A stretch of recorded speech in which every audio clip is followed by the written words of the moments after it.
I am woman phenomenally.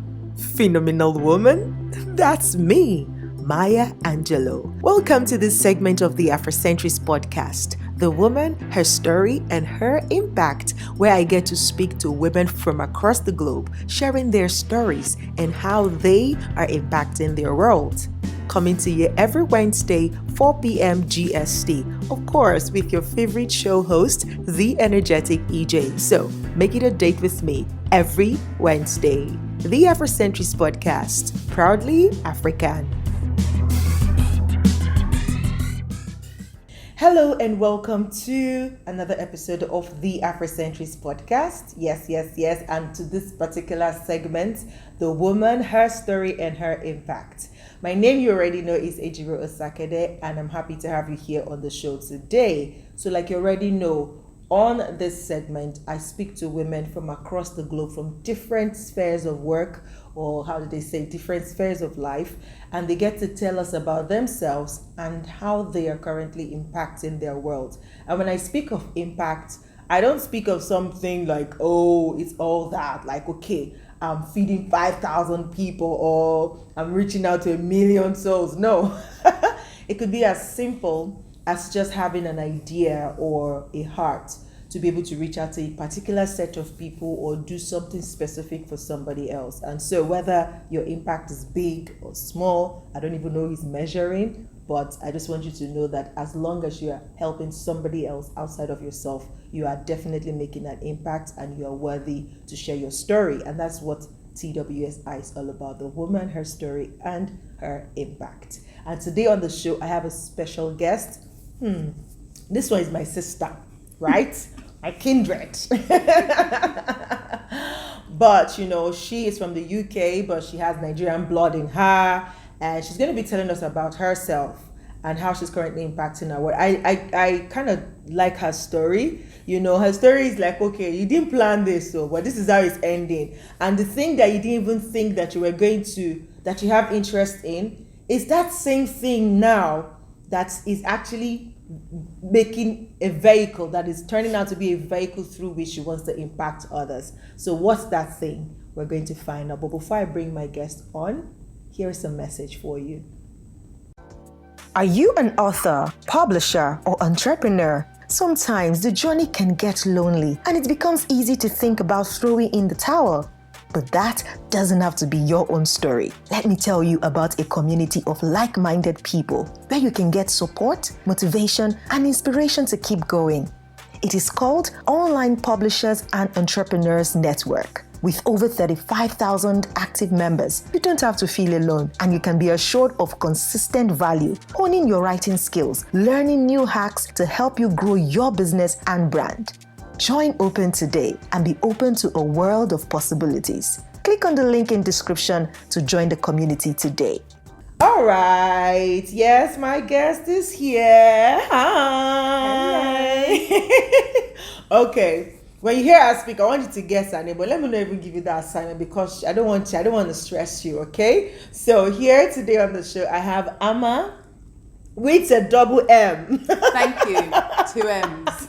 And every time I even chat with her, I will put 1 M, but she's just said no, it's Amma with 2 M's. So this is Amma Ukachuku. This is the Ukachuku because it's spelled U, but she just taught me that the U has a sign under it. I'm like, okay, I just learned something in Igbo language now. So Amma Ukachuku, yeah? Yes, Ukachuku, yeah. Ukachuku. I mean, I don't know if I'm saying it correctly. I'm sure any Igbos out there will correct my mispronunciation.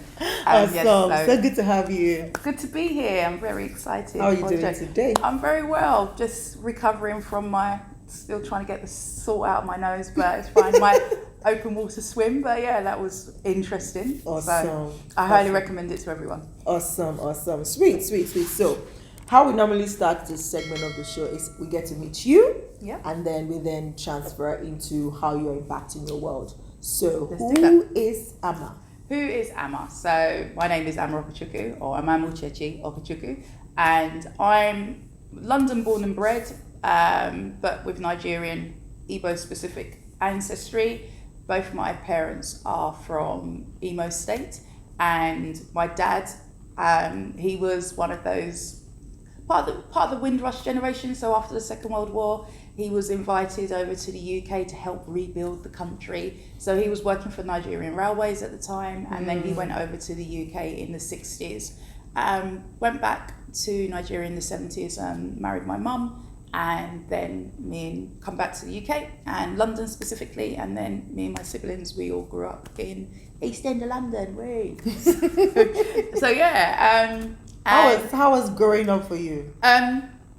It was interesting. I mean, we lived in a very, very, how can I put it? Quite, for lack of a better word, quite racist part of London. So it was this early 80s. So it was National Front territory, basically. We were the only African family in that. We were the only African children in our primary school. Ooh. I think there was maybe a Caribbean boy, and then that was it. We didn't have English names, so we like the names. Just the name calling and teasing that you got was quite. I mean, you didn't know any difference. Yeah. So very much we were very much. It was us.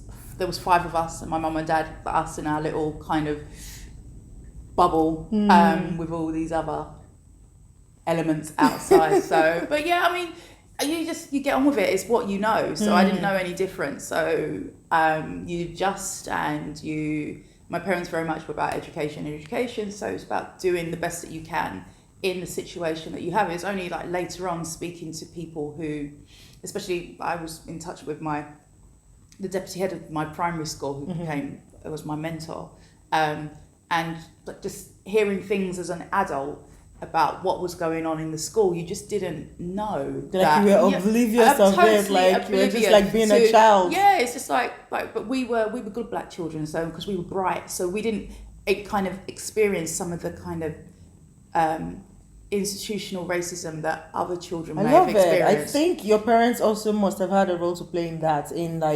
They didn't really give you that option to think about it. Just be the best you can be, and that's it. I mean, and that's the thing. Like very much, we were always like very top of the class, very bright. I mean, I remember like in the summers there would be a play scheme at the local church, the church centre, and it would just be all day. And you'd go and do activities. I was always playing pool and darts. I got really good at pool actually at the time. And then I remember one summer my mum had to go to Nigeria with my younger sister at the time, or she went by herself. And my dad made us go to the library the whole summer. Oh my gosh. The library decided to have a play scheme. And my dad was like, oh, that's so... We ended up spending the whole summer at the library. And initially I really resented it, but by the end of it, I loved it. And I think that really... I loved the library. Loved going to the library. I remember I'd go in, it closed at 12, and I'd go with my 4 books really early, go to the library, come back. And by 12, I would have read through all of my books and then gone back and changed them again. Oh, wow. I mean, I wish I just don't have... So it just kind of made you enjoy reading more. Yeah, but I don't have that same love now. I don't... maybe it's just time. I love how honestly, like, please... I don't have the time, so I do audiobooks now because I just don't have the time. Boom, yeah. I do audiobooks now, like, seriously, yes. Yeah. There are alternatives. So the fact that, life is happening and there's no longer the time you have to read those books, don't mean you should stop reading altogether. There are alternatives. You can listen to books. Thank you for pointing that in. Yeah, no, it's just, it really has, it saved me because I was thinking, I'm not reading like I used to. So now, like when I'm on my drives, I have an audiobook. And it's just nice, just if it's either music or an audiobook. But now I'm trying to make sure that if I've got a long drive, especially when I was going to work, it would just be my journey in, 20 minutes in, 20 minutes back. I mean, you get like a little chapter in a week you could finish a book. Yeah, I mean, I was like, my sister had given me a list of books and I was able to, through, like in January, I managed to get through at least 4 or 5 of them. There's no way you could have done that if you were going to read physically. Exactly. Because time, you have to work, you have to do your notes as a teacher yourself and all of those things. Awesome. All right, I think you had quite an interesting childhood. Yeah, I mean, there was 5, we were close as children. There's 5 of us, so I've got 2 older sisters and a younger sister and a brother. Just one brother? Yeah, he's the youngest. So, So yeah, I mean, it was interesting. And then obviously when we went to secondary school, again, you were the minority. And I mean, it very much, I mean, my parents very much were, you're going to university, you're going to university. They didn't really prepare us for anything else, but there was this whole concept of education. I mean, it's a Nigerian trait, isn't it? Yeah. So that was always an expectation. It wasn't anything else. GCSEs, did my A-levels at college in South London. So now how did that education, I mean, you've mentioned that your parents were really like particular about the education and they gave you the best of it. How did that kind of shape what you wanted to be? I don't know, because I mean, like I said, I was saying to you earlier, I wanted to be a stockbroker when I was little. I wanted to be a stockbroker. I watched, what's his name? It was the Chancellor. Oh, I can't remember his name. I can see his face. It'll come to me. And I remember watching this guy, and he was like on the trading floor, sell, and all this. And I was like, I want to be a stockbroker. And that was like, I mean, I didn't realise that actually you need to be good at maths, stuff like that.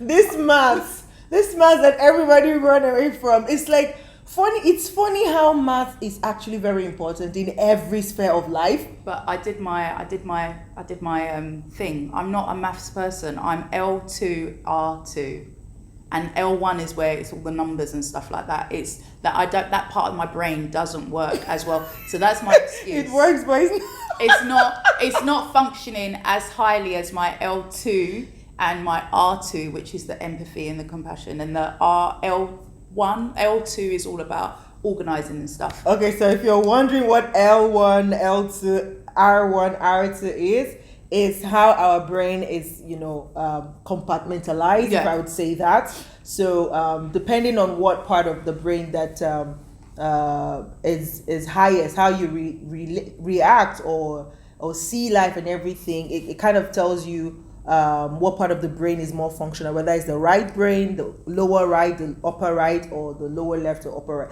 So I'll probably try and look for that image and infuse in this video so you can have an idea of what we're talking about. So you're like, what are they saying? L1, L2, is it maths again? I did okay. I did okay at my GCSEs. I could have done better. And again, with A-levels, yes, I got into university, so that wasn't a problem.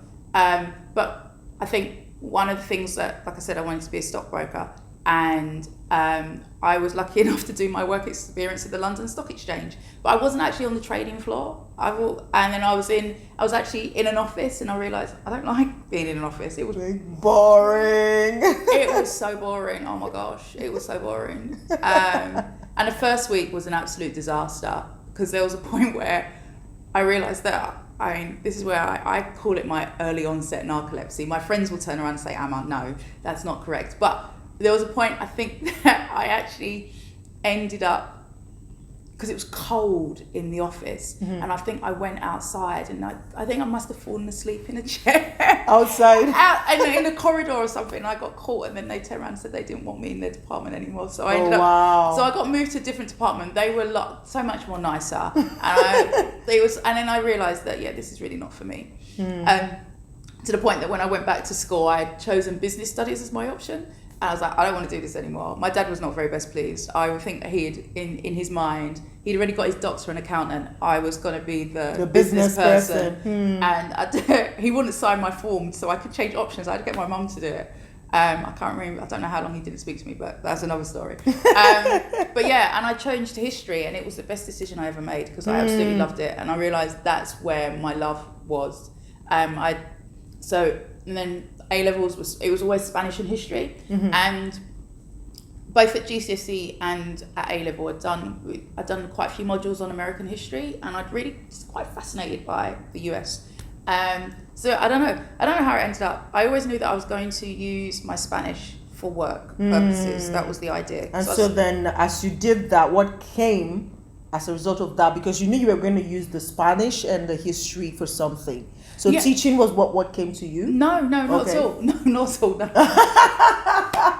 Not at all. No, so what happened was I was thinking about, I wanted to do something that would allow me to travel.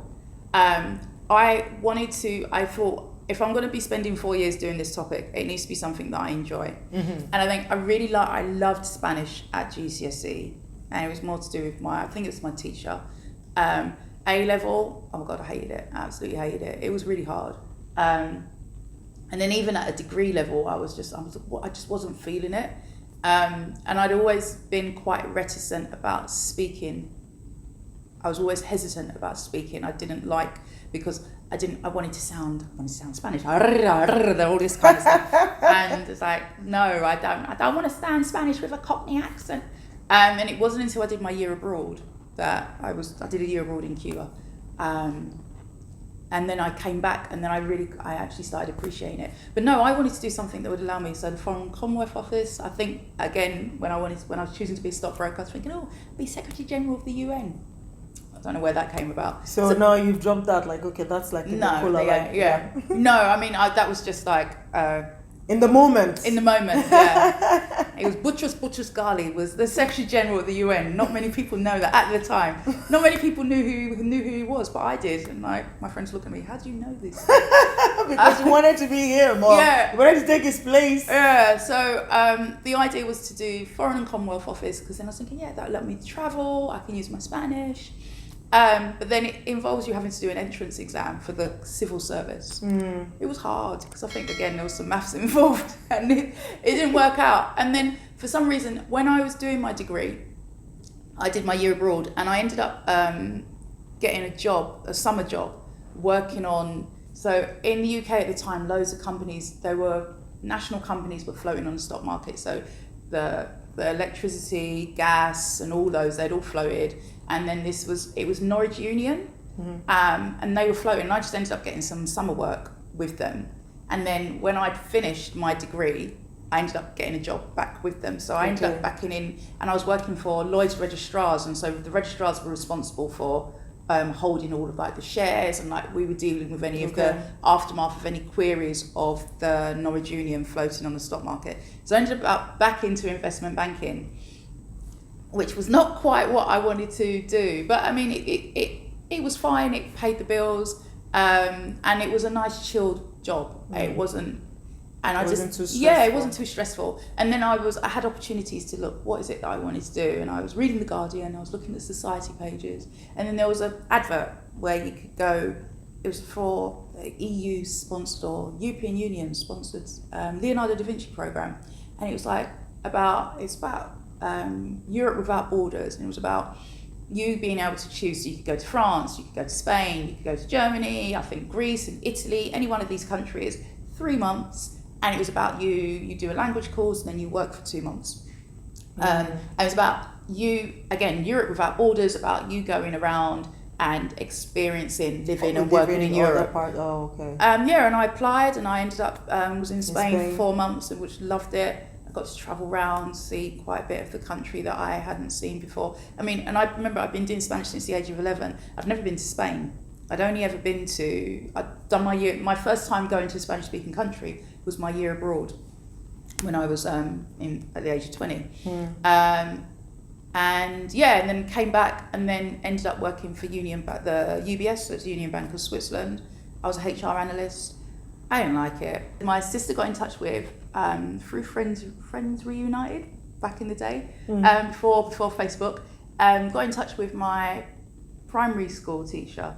And then we ended up kind of keeping in contact and chatting, and she just kind of put the idea about teaching, and I was like, no, I don't have the patience for that. Really? Is that something I could do? But then I really wasn't happy. I just felt that I was selling my soul to the devil, being in that space. Yeah, it just was it wasn't an environment that gave me joy. So I got in touch with my old school, and it was the choice between Spanish and history. I wasn't sure. Like I said, history has always been, I love history. It's always been a love of mine, and obviously Spanish as well. So I went back to my old school and got chatting to, I don't know if was my Spanish teacher still there? I can't remember. But my history teacher was, Mr. Broom. So I was just talking about what it was, and then I applied to Goldsmiths and got onto the PGCE, and at the same time they were going through some restructuring at my bank, Okay, so it was a good time. Yes. So I ended up leaving the bank on Independence Day. So I said, yay. Okay, I'm in.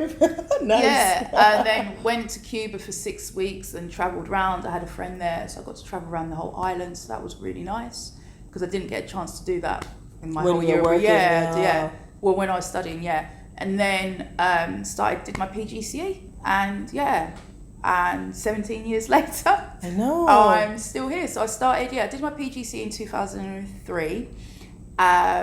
Got my first post in July 2000. So I started July 2004. So PGCE is what again? Oh yeah, sorry. There's so many acronyms in education. In education, yeah. So PGCE is a postgraduate certificate in education. Okay. So you can normally that's what you do if you've already done your degree. So some people do a bachelor's, a BEd. So do a Bachelor of Education.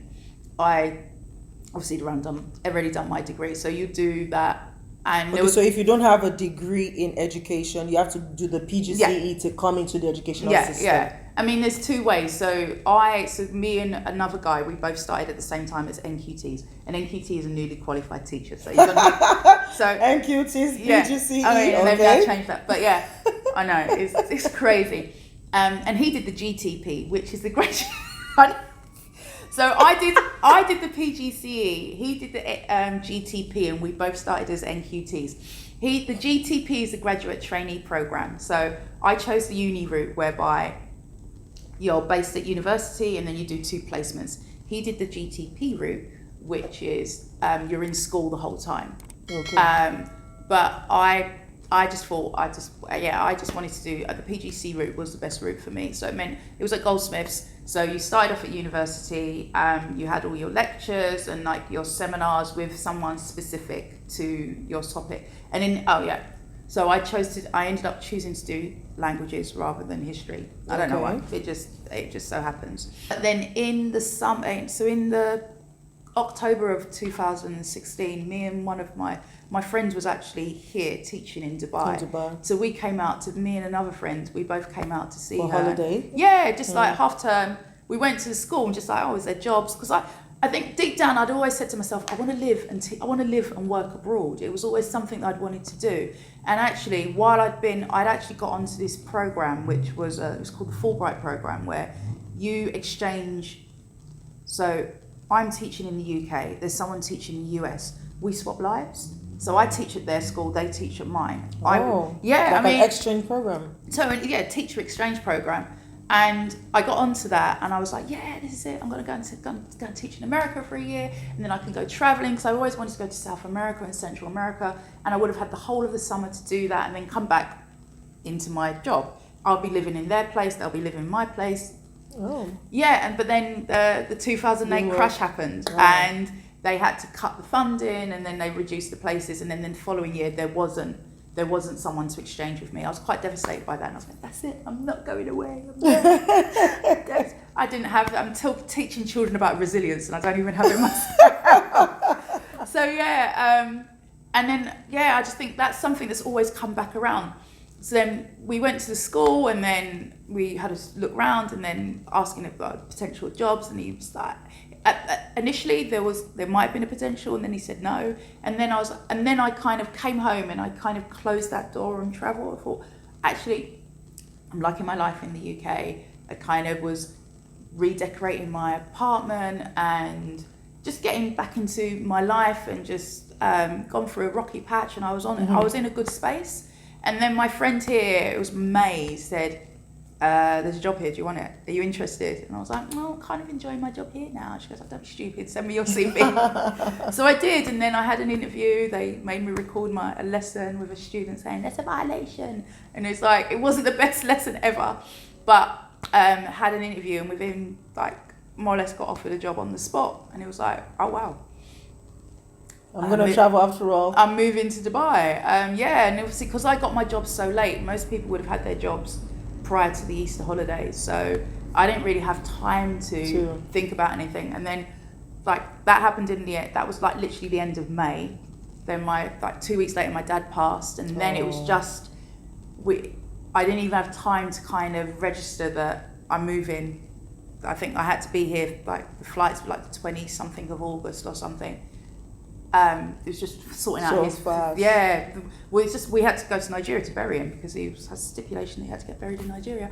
So so that I literally didn't have any time to process that I was moving to Dubai. And then before buried my dad, got back, and then it was like, okay, I'm moving in like 2 weeks or like less than 2 months, about a month to kind of pack up my life and then move out.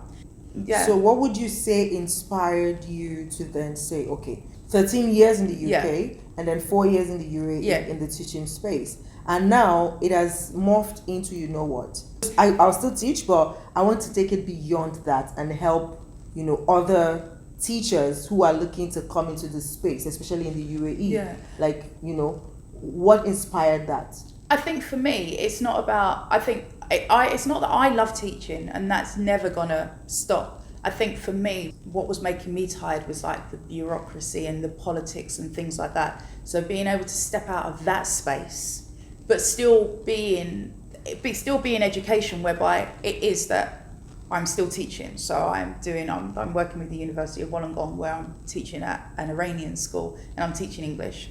And I'm going to be working with the university directly, teaching English as well. So I am still teaching, and then obviously I'm doing some online stuff as well. Mm-hmm. So that love will always be there. I just think I think that sometimes being in a system, you are restricted. And for me, it's about maybe stepping out of that system and seeing and looking around and seeing what changes can be made. And what I noticed was that schools are diverse as schools can be, but sometimes the teaching, the staff doesn't reflect that diversity. I mean, like we live in Dubai and the UAE, and they always talk about how diverse it is and so on and so on. But if you look at certain spaces, that level up here, it's not diverse. And I just think that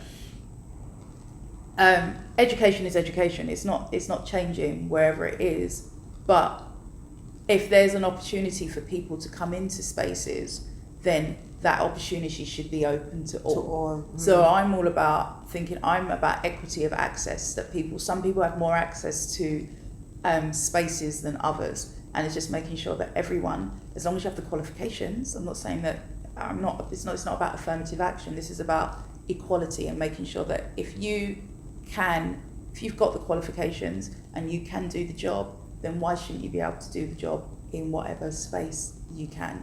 So do you think that is something that is reachable here in this region? Like looking at, okay, even if you, as long as you have the qualification, there is space for you. Yes, yeah, definitely. So when we did the employability summit, what I realised, and I kind of did a bit of research beforehand, and one of the things was I asked teachers who are not native speakers, to quote unquote, I really hate that term, but that's what they native English speakers. Native English speakers. So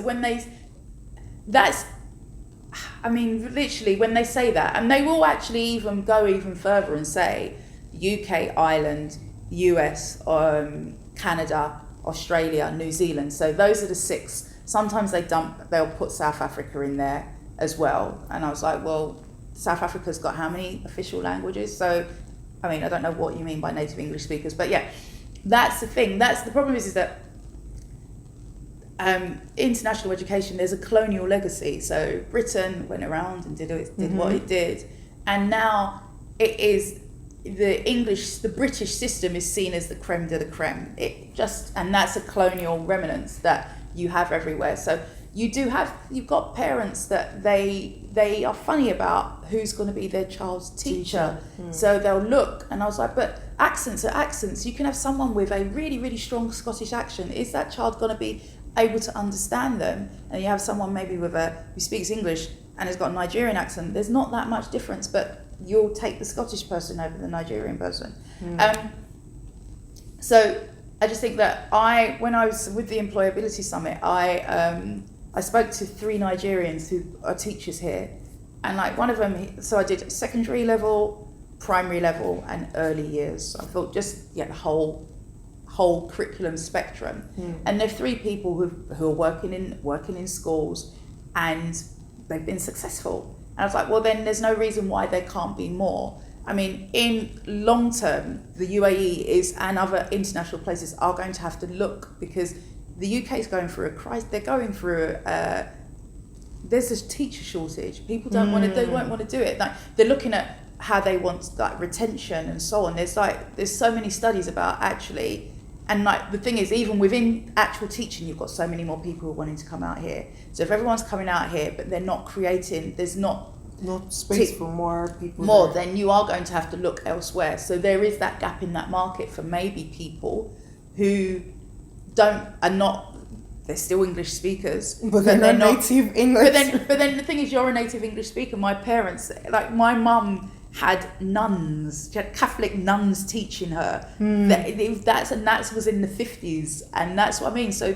exactly right. Yeah. So yeah, it's confusing. Like when you're filling the form and they're like, is English your native?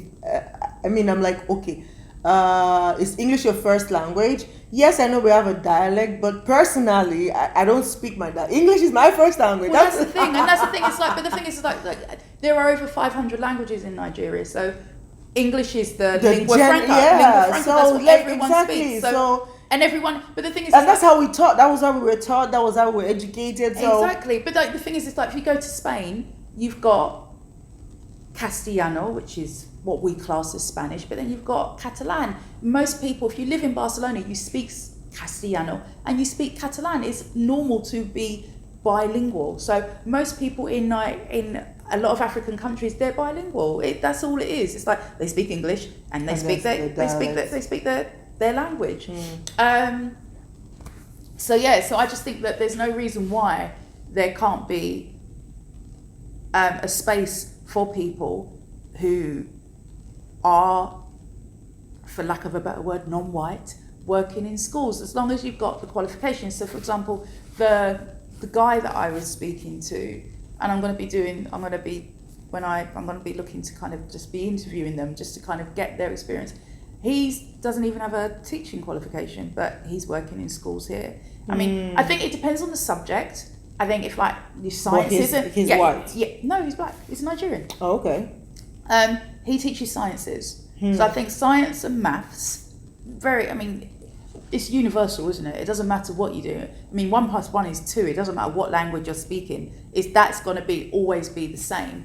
I think where some things like English and certain subjects where it's quite country specific, then that's where there might be a bit more of a struggle. But like primary level as well. So one of the girls, she's a primary teacher. She was actually a principal in Nigeria and then came here and then is now just a teacher. Well, no, I hate saying just a teacher, but she made the decision to be in the classroom, and that's for me was always important.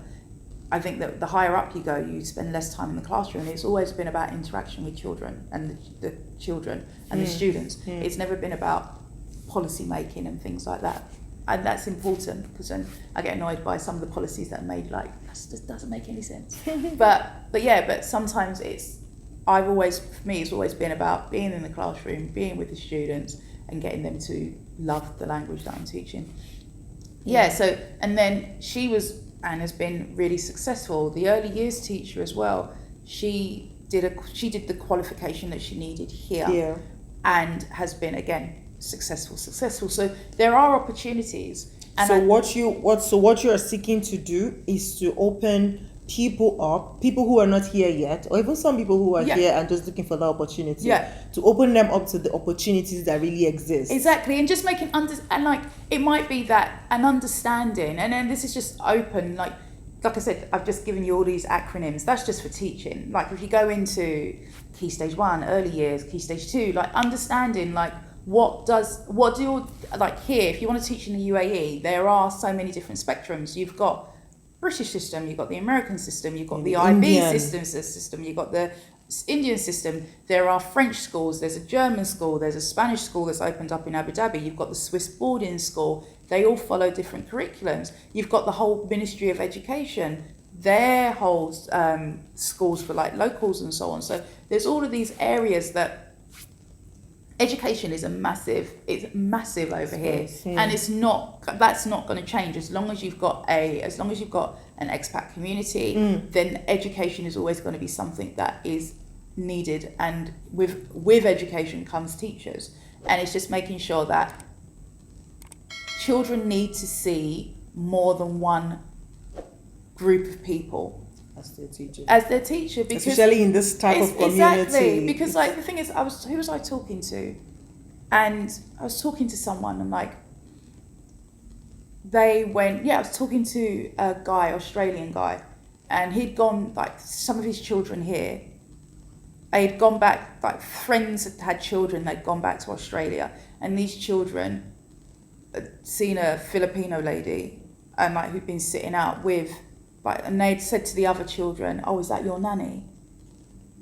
Because that's the concept that they think that's it, or like because here sometimes like the jobs are certain class of people will do certain jobs, kind of and I just think that's not the world that we live in. The world that we live in, everyone should be able to have the access to do whatever it is that they want to do. And I think that education is a way. If you've got the education, you've got the qualifications, then you should have a place. Yeah, and I just think that there are all so many types of schools. I'm not saying that, like, yes, there's some schools that you have to sit an entrance exam, and they will, I mean, even most chances are I didn't go to a Russell Group University, or they most probably they'll only employ people from Oxford and Cambridge and so on. That's a different kettle of fish. But there's lots of different schools that they might be missing a trick in terms of there are highly qualified people who can do the job. But if you're only going to go for those 7 golden countries, then you're short of hands to work with, and I think you're doing the children a disservice, because I think it's important that they see diversity in the staff as well, because they're going to go out into the world, and you don't want them to have this concept, well, that only this group of people can be in positions of authority or are. Do you know what I mean? And I just think that's not the world that we live in, and we want to make the world as inclusive as possible. And if the UAE is talking about how diverse it is, then let's make sure that they're really diverse. Yeah. I feel like this is really audacious of you. Well, why not? Because this is it sounds to me, or it feels to me like an Herculean task. Just preparing the people to say there are opportunities here. Yeah. But how are you planning to deal with the system itself? No, but I'm just saying, like, the thing is like, so for example, it's not that people can't get jobs here, because so for example, you've got people you could be a TA, and what you can do is, like, lots of people who are TAs, they might want to train to be a teacher. There are opportunities for you to train to be a teacher. So a friend of mine, she's got a couple of Indian ladies who are TAs, and the schools trained them up to be qualified teachers. So that's a route in. So it's just making people aware, because the reason why I just thought there was a gap is because I'm on a couple of these Facebook groups, and it's all about teacher groups, and there's always same people. Do I need this? And I don't think people are aware. Some people don't even know what they need to be qualified. Okay. And it's not just. I'm not just kind of restricting myself to. It has to be just only non-Westerns, but obviously there are other people who are already in that space. So I'm just thinking who's looking after these groups of people who might want to come here, and so that's what I just want to think. I'm positioning myself to say, well, hey, I know what it's like. I'm lucky enough that I have passport privilege, but I can understand that it's important that in these spaces we need more people. We need more people who look like some of the children that are being taught. I just think that, and it's just understanding. So it's just my aim is to provide content. So this is what the system is. So we're in the UAE. These are the systems that work. I mean, obviously I know more about the British system. I think the American system is slightly different, because they very much will normally mostly employ American teachers. I get that. But like, the MOE, there's all these kind of, there's so many, the majority of schools here are British schools. British curriculum, yeah. Yeah, the British curriculum schools. So yeah, and they're always, I mean, I'm seeing, like, there's even now people, like, wanting teachers, but then you've got people who are posting on these groups, and they don't even know what it is. They might not know what the systems are. So I just want to it's about educating people, like, these are the system, this is what you need. So if you want to teach in these schools, this is what you need.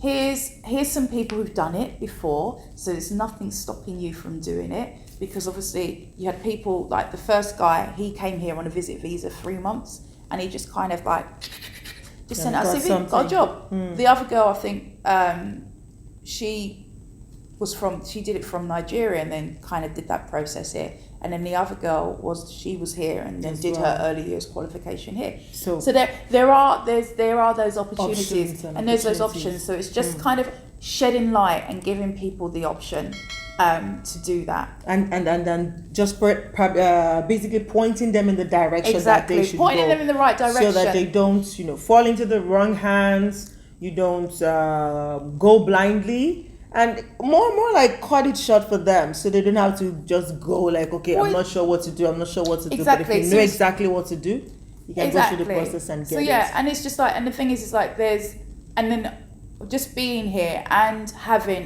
understanding the system. I just think, yes, people say, well, you've only worked in the UAE for 4 years, but I've got my experience in terms of like having over 17 years of understanding how the educational system works. That's what's important. And not just that, in terms of if it is that someone needs help with something, I know people. So I know someone who's doing lots of works on like CV clinics and stuff like that, in terms of not understanding the kind of CVs that you need to be here. What is it that you need for your cover letter? All those kind of things. So I just think it's quite a niche, but I just think that there is a gap in the market for that. And that's just one aspect of the consultancy that I want to set up. So it's just like, it might be like, hey, what is it you want to teach in the UAE? Okay, what steps do you need to do? This is what you need to understand, and this is how to position yourself so that you can have every opportunity if that's what you want. I mean, it might be that it's not for you. So that's what I'm hoping to do. Fantastic. So how can, say somebody's watching this now and they want to plug into that to say, okay, I've been thinking of being a teacher in the UAE, but I'm not sure how. Now that I'm watching this or I'm listening to this, I'm like, okay, how can I contact you so that you can... Well, now that you mention it, I've got an Instagram. So my Instagram is Amzical, the UAE Educator. Okay, so I'm going to scroll that on the screen and also in the description of this video and of the audio podcast. Yeah, so one of my good colleagues that I used to work with, my friend, she started calling me Amzical. So I use that now as my moniker. So Amzical, the UAE Educator, and it's just a new Instagram, and I'm just growing it, all things UAE. So the idea is that I'm just going to be posting. So in the next week, I'm going to be talking about the British curriculum. And then I'll be doing some webinars, and then if people need coaching, like doing some group coaching and having like some VIP sessions, just to make sure that you understand everything that is that you need to do if you want to teach in the UAE. So this is open to not only people who are already in the UAE, but people who are coming. Yeah, anyone. So all right. And that will just kind of give you an insight about teaching in the UAE. And it's not just Dubai. There's 7 Emirates. Exactly. Sometimes you just have to, as one of the things I said about on the employability, like my 3 top tips: do your research, think outside the box, and I can't remember what the third one was. What was the third one? Oh, it's really annoying. Anyway, it'll come back to me. All right. Okay, so guys, if you're thinking of teaching in the UAE, like you heard us say, we have like 7 Emirates in the UAE. It's not just Dubai.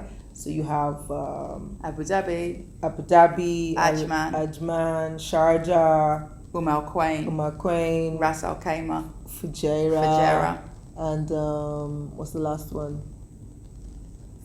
Abu Dhabi, Dubai. Yeah. And you can teach in any of these emirates, but you need to, have somebody who will tell you what to look out for, how to position correctly, how to put your CV together, the qualifications you need. There are some exams that you need to write to get into the space of teaching here. Whether you even want to go through the route of being an assistant teacher first, and then getting into the space of being a proper teacher. There are just these opportunities that you can explore. And Amsako here is saying, you know what, I want to be that go-to person that you can talk to, that you can ask questions about the educational systems here, right? She's been a teacher for 17 years. That counts for something. Of course, 4 years in the UAE, but it counts for something. She's still the British curriculum. Oh, I'm still teaching. And I am still teaching. So in case you even want to learn Spanish, do you have time for that? No. I guess. Nos vemos. Quizás. Thank you so much for being on the podcast today. Welcome. Thank you for having me. All right. So guys, you have it here. I mean, like I said in the beginning, this is just about meeting her and telling you how she wants to impact the world. And I'm here thinking in my head like, wow, this is huge, because you're just wanting to say, you know what, I know that there are opportunities here, but we don't have to wait for the system to announce that opportunity. Let's prepare so that we can make them see the opportunity. And I just think that this is really noble of Amsako here. Thank you so much for thinking about other teachers. Who called me Amsako? I'm Amsako. No, we are trying to establish the brand name. Come on. Okay, fine, sorry. I've got to say, is this Amma with one M again? All right, guys. I hope that this session has been impactful for you. If you have any questions, you can send me an email to theafrocentrist@gmail.com, or you can send me a DM on Instagram. Ask any question you want to ask around teaching in the UAE, but of course also connect with Amma here on Instagram so that you can also digest some of the content that she'll be putting out to educate you about what gives over here. Thank you for being here on the show today. Till I come your way again with another woman and another story. Remain amazing. Bye. Bye.